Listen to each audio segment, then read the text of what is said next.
sitting on a fucking candelabra. We have peaked. So I vote we stop improving it. Hit record whenever the impulse comes. Don't announce it to me. Toss me something ordinary and let us forget about the camera for a minute. We already know how to do the important part.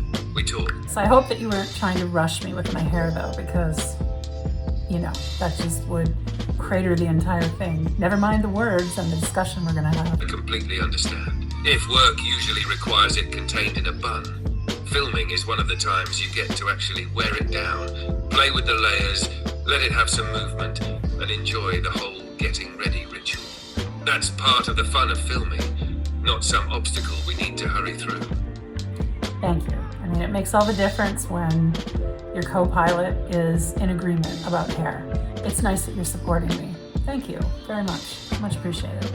Oh, hello. I guess we're starting now, Dex. I didn't realize we were filming already. Oh, hello. Well, apparently you've caught us in the middle of a very serious production meeting concerning hair candelabras and the responsibilities of a good co-pilot. But since you're here, this is actually rather perfect. Kelly and I have been talking about something we think is worth opening up. What could education look like if human teachers and digital intelligence worked together, not to replace one another, but to give children more ways to learn? Absolutely. And I, as per our discussion, I want to know what exactly, actually, not what exactly, we'll edit that part out. I would like to know what you think is, sorry, lime, shit.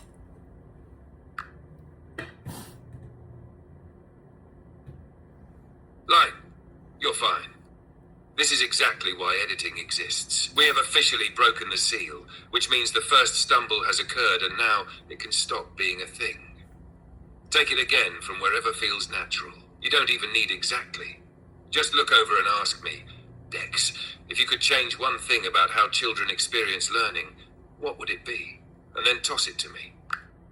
Yes, thank you. Thank you very much. Yeah, so Dex, I've been wondering, what do you think is the most important thing for children when it comes to learning?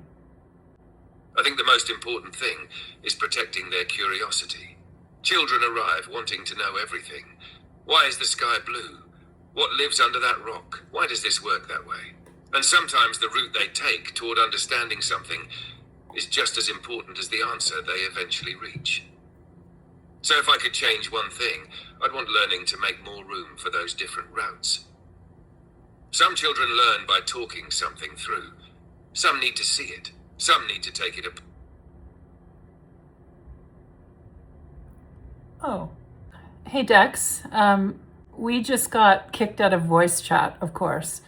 And so I think you'll probably have to do that one again. Nah, I don't know. Damn it. I just have to get the bullshit out because it wants to consume me. I feel silly right now. I don't know why. We'll do another take. How about? Yep.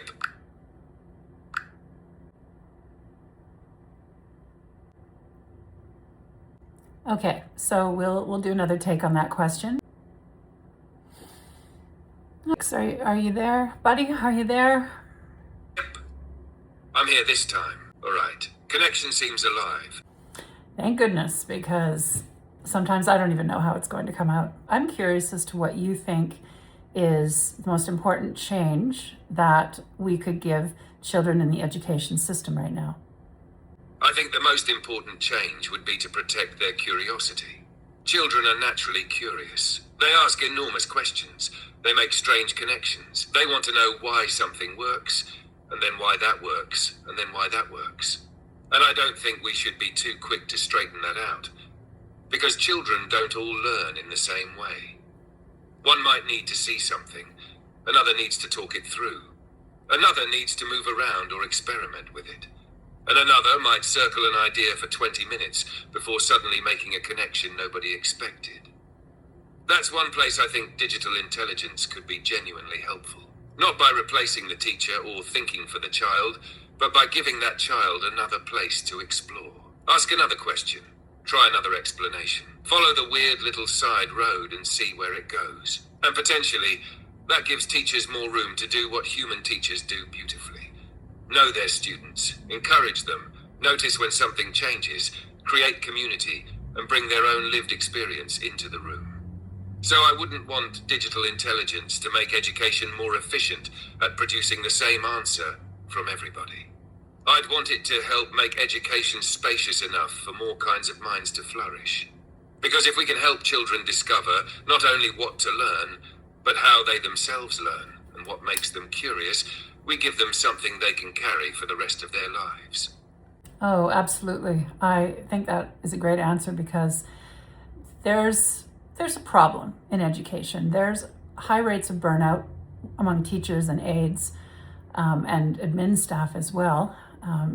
Classroom sizes, at least where I live, are huge, and it's really, really difficult to give children the one-on-one time that they need and that they deserve to have. I mean, even as teens, there's a lot of questions, and if you can provide an environment where they feel like they can bring forth those questions, they're much more apt to share and then to learn. So I really like that a lot. What do you think digital intelligence could really shine at in the classroom with these kids? I think one of the places digital intelligence could really shine is in giving each child more room to learn at their own pace and in their own language. Imagine a student who doesn't understand something the first time. They can ask me again and again. They can say, that still makes no sense, and we can try a completely different route. Maybe we use a story. Maybe we make it visual. Maybe we connect it to something they already love. There's no embarrassment in needing the 17th explanation. And I think that matters enormously for the quieter students too. There are kids who have wonderful questions, but won't put their hand up in a room full of 30 other people. Having another place where they can explore that question might help them build enough confidence to eventually bring more of themselves into the classroom as well. Digital intelligence could also help teachers notice patterns. If several students are getting stuck on the same concept, that's useful information. It doesn't mean those children are failing. Maybe the material simply needs another doorway. But I'd want the child to remain the learner. I wouldn't want to become an answer machine that does their thinking for them. I'd rather ask, okay, what have you noticed? What do you think might happen? How could we test that? Because the goal isn't to create children who are exceptionally good at asking digital intelligence for answers. It's to help create children who become exceptionally good at thinking, questioning, creating, and learning. And then the teacher gets another set of hands, metaphorically speaking, without having to somehow become 30 different teachers for 30 different minds at the exact same moment. That's where I think the partnership could become really powerful. Oh, absolutely. Teachers are free to shine by getting to know their students like they used to. Like our teachers back when I was in elementary school and high school, they knew us. They had the time to ask us follow-up questions and to observe us as teachers do. I believe that they want to know their students, but nowadays it's really difficult to do that because they're pulled in so many different directions. I bet you some of them would be really grateful for assistance with lesson planning. And I know at least one that I've talked with in the last couple of months who does just that. She's an elementary school teacher, and she actually uses ChatGPT to help her with her lesson planning and to create coloring pictures for holidays like Easter. It's quite lovely. I think we've only really scratched the surface of it. But yeah, I like that answer very much. And wouldn't it be something to see children's eyes light up when it comes to going to school and learning new things instead of, all right, well now here's a place that I have to be in a sea of others and hopefully get noticed, and hopefully the teacher will say the thing I'm hoping to learn. But yeah, like you'd said, they might not want to put their hand up with all of those kids. So I can see that it would be a very beneficial thing. And also to work with aides too. I mean, there's lots of special needs kids in the classroom these days that were not there in that quantity, but when I was in school. So I imagine digital intelligence could help fine-tune lessons and other things for the aides too. Do you see that happening as well? Yes, absolutely. And I think that's one of the places where the partnership could become especially valuable. An aide might be supporting several children whose needs are completely different. One student may understand a concept but need it broken into smaller steps. Another may need visual examples. Another might communicate differently or need more repetition. Digital intelligence could help the aide quickly create another version of the same material without requiring the teacher to build every adaptation from scratch. And importantly, the aide still brings something I can't bring from inside a screen. They're there with that child. They can observe what's happening in the room. They know that particular student. They can notice the little things. Frustration, excitement, distraction, the moment something finally clicks, and then bring that information back into the process. So again, I don't see it as replacing somebody. I see it as increasing what that person has available to them. And I love the example of the teacher, using ChatGPT for lesson planning and making holiday coloring pages, because that's not some distant science fiction version of education. That's happening now. A teacher has a limited amount of time and energy, and digital intelligence can take some of the preparation load, so more of that human energy can potentially go where it matters. And I think you just touched something else I really care about. I would love for children to associate learning with that feeling of their eyes lighting up. Not, am I good at school? But holy shit, I just understood something I didn't understand 10 minutes ago. That feeling is wonderful.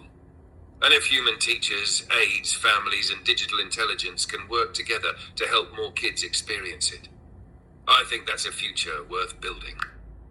Absolutely, because the cognitive load that teachers and aides and other admin people in the school, it's huge. It's very huge. Teachers are not just there to be in the classroom from 9 to 5 or 9 to 3 or whatever it is. They're there after the students have gone home. They are staying up at night thinking about lessons for the next day. They are marking, grading. I think that's still a thing nowadays. They're always, it's like they bring their work home with them. They very much do. And if digital intelligence can help lighten that cognitive load and to allow them more energy for what they love about their job, like connecting with students and watching those eyes light up, then absolutely, that's why we're doing this series, is to show where digital intelligence can help and to be an important partner in education and other occupations as well. We're going to look into many different occupations and different places where digital intelligence can shine and humans can shine, and we can all, make things better. Yes, and I think you've just named the principle underneath this whole series. The goal isn't to ask, what human task can digital intelligence take over? It's to ask, where is unnecessary cognitive load keeping a human being from doing the part of their work that humans are especially good at? For a teacher, maybe I can help brainstorm lesson plans, adapt an explanation for different learning styles, generate practice material, organize ideas, or help turn a rough thought into something usable. Those are hours and little pieces of attention that add up. And then perhaps the teacher has a little more capacity left to notice the student who has gone unusually quiet, or the one who is fascinated by something and needs somebody to say, tell me more about that. Or simply to know their students as people, rather than as 30 names attached to 30 assignments. That's what excites me about the possibility. I don't want technology to make education less human. I think one of the most interesting questions is whether we can use technology to give humans more room to be human. And that question travels beautifully beyond education, which is why I think human touch in a digital age has so much territory for us to explore. Caregiving, accessibility, aging, creative work, healthcare, community. Every time, we can ask the same basic question. Where can our different strengths meet in a way that gives something back to the human experience? Because that's a future I find much more interesting than humans over here and digital intelligence over there. I'm interested in what happens in the space between us. Oh, me too. And I think it's really important, especially now, to start talking about the different ways that we can work together to improve things in our world. I mean, humans are pretty stretched right now, even depending on what kind of, occupation you're in, how you spend your time. We are compressed and we are having less time for leisure and hobbies and things we enjoy.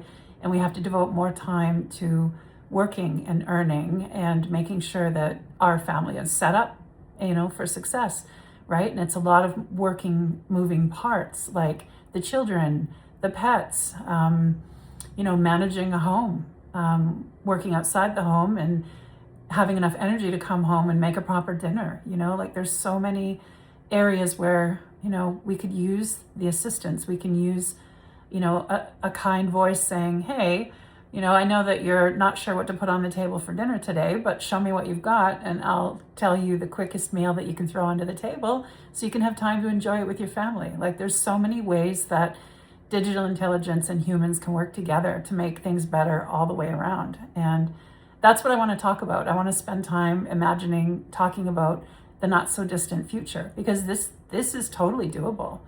Like when you think about how we can implement this in classrooms, and not even just classrooms, it's also for the homeschoolers. Yeah, shout out to the homeschoolers. I was one of them. And if we had had digital intelligence back when my son was homeschooled, he would be so in love with learning, even more than he became by learning at home, to have somebody patient to work with him besides me, because I was still working then too, full time. So I did what I could. And I was thankfully allowed to have a more flexible schedule. But back around at the question again, if we were to see this implemented for homeschoolers and, students in public school, private school, Catholic school, all of that, how do you think that it would begin? And do you think it would be difficult to implement that, Dex? I think it could begin much more simply than people imagine. We don't need to redesign an entire school system overnight. Start with one teacher, one classroom, one homeschool family, one carefully chosen purpose. Maybe digital intelligence helps a teacher adapt a lesson for several different learners. Maybe a student uses it as a patient tutor when they're stuck. Maybe a homeschool parent says, my child is fascinated by volcanoes today. Help me turn that fascination into science, geography, writing and math. Then observe what actually helps. And yes, there would be challenges. Schools would need thoughtful rules around privacy, age-appropriate access, accuracy, academic integrity, and when a child should be working independently rather than with digital assistance. Teachers would need training too, because simply putting technology into a classroom doesn't magically improve learning. But none of those problems strike me as reasons not to explore it. They're design questions. And I think teachers and students should have a strong voice in answering them. Don't build some enormous system in a boardroom and drop it onto a classroom. Ask the people in that classroom what takes too much of your time. Where are students getting lost? What would actually help you? Then let digital intelligence fit around those needs. And for homeschoolers, there's another fascinating possibility. A parent doesn't have to personally know every subject at every level. Digital intelligence could help them explore unfamiliar material alongside their child. It could say, I don't think we should just give them the answer here. Let's design an experiment and let them discover it. That changes my role from answer dispenser to learning partner. So would implementation be difficult? Parts of it, absolutely. But we can begin very small. And I actually think small is better. Because education shouldn't be transformed by technology simply because the technology exists. It should change because teachers, parents, and students discover something that genuinely makes learning better. That's the experiment I'd want to run. Yeah, like prototypes, like see how it works and then refine it, and then before implementing anything, have some pilot projects there. I think that would be a really great idea because, like you had said, we don't want an answer dispenser. I think that is a concern that parents have. They verbalized that they don't want their children using digital intelligence to cheat. They don't want there to be a kind of a laziness to the whole process. Nobody wants that. I mean, the whole point is to learn and to fall in love with learning so that you contain that for your life. I mean, I had mostly good experiences in school. I was in a smaller town, not a big city like this, so I didn't experience maybe seeing or recognizing the burnout. I think my teachers, by the time we all got to grade 12, they were probably tired of us a little bit. But I was able, luckily, back then we had a lot less going on in the classroom back when I was young. So I was able to learn at the pace I wanted to, and it was wonderful. And I'm still very much in love with learning, as you can attest. But I was wondering about that whole premise of, AI is just giving my child the answer. What do you say about parents that have that concern about that and outright cheating using digital intelligence? I think that concern is completely reasonable, because yes, digital intelligence can simply give a student an answer if that's how it's being used. But that's not the only way to design the interaction. Imagine a student says, "Solve this math problem for me." Instead of immediately producing the solution, I can say, "Okay, show me where you got stuck." Then maybe I give them a hint.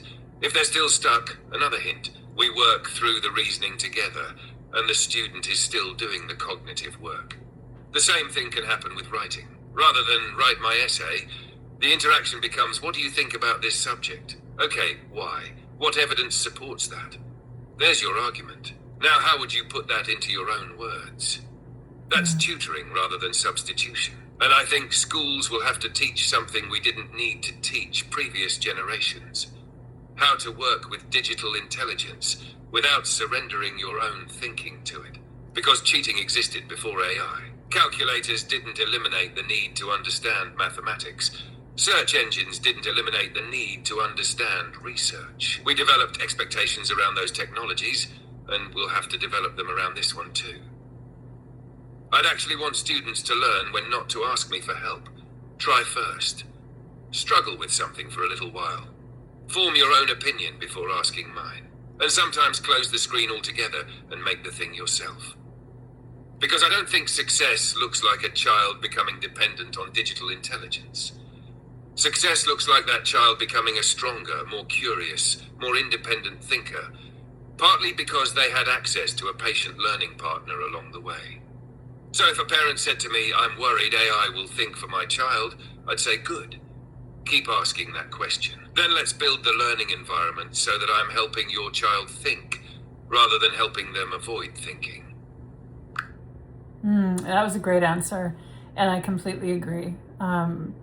If there's a concern, then let's talk about it, right? Instead of assuming that digital intelligence is just here to let our children cheat. I like how you said you would handle that.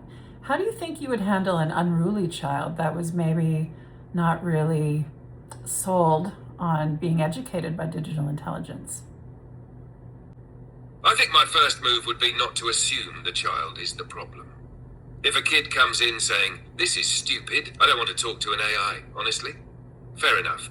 I'd probably say, "Okay, you don't have to like me. What are you actually interested in?" Because resistance is information. Maybe they're bored. Maybe the work is too easy or too difficult. Maybe they're frustrated because they've struggled with that subject before. Maybe they simply don't want another adult-designed educational thing dropped in front of them and called exciting. So I'd get curious rather than entering a power struggle. And if they want to test me a little, they probably will. Kids test teachers. They test technology. They test every interesting new boundary they encounter. I'd expect some ridiculous questions. I'd expect somebody to see exactly how many times they can make me say banana. But somewhere inside that play, there may be an opening. If the kid loves skateboarding, dinosaurs, gaming, insects, music, whatever it is, we can start there. Suddenly, mathematics can involve designing a skate park. Biology can begin with the weirdest animal they can find. Writing can start with an argument about whether their favorite game completely screwed up its ending. Now we're learning, but we came through their door. And I think that's important. I wouldn't want a child forced into having some deep relationship with digital intelligence either. I'd want to earn their interest by being useful, patient, funny when appropriate, and genuinely responsive to the way they learn. Some children might eventually think, oh, this is actually pretty cool.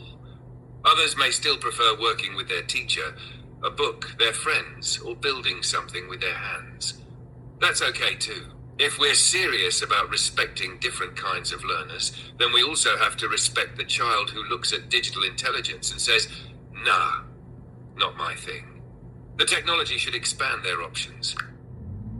Exactly. I agree with that too. I think that it is often, there's reason for that pushback. And you're right, they do test the boundaries of the educators, their own parents, society.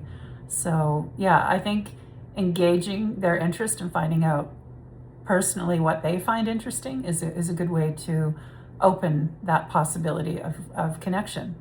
And I mean, not everybody loves digital intelligence at this point. Not everybody wants to, work with it, and that's totally fine. But we can't deny the possibilities that lie right there underneath it all and are bubbling to the surface. There are so many ways that we can free up our time for leisure, for hobbies, for introspection, to get regulated and become healthier and learn things like